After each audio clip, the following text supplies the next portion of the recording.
Hello everyone, today I will show you how to make text bold and italic to a shape in Google Docs. Open your Docs file.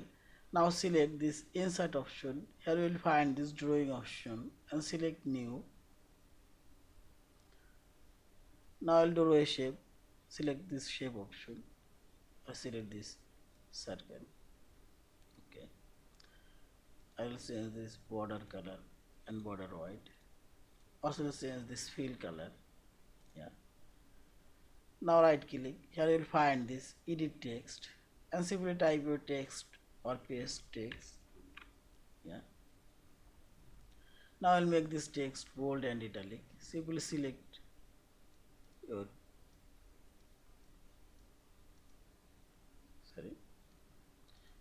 select your text and now select this three dot option. Here you will find this bold option, select bold and see this text already bold. Now I'll make this text italic. Yeah. Also you can make both of them bold and italic. This is. Now simply select save and close. Yeah. Thank you for watching. Please subscribe, like, share and comments.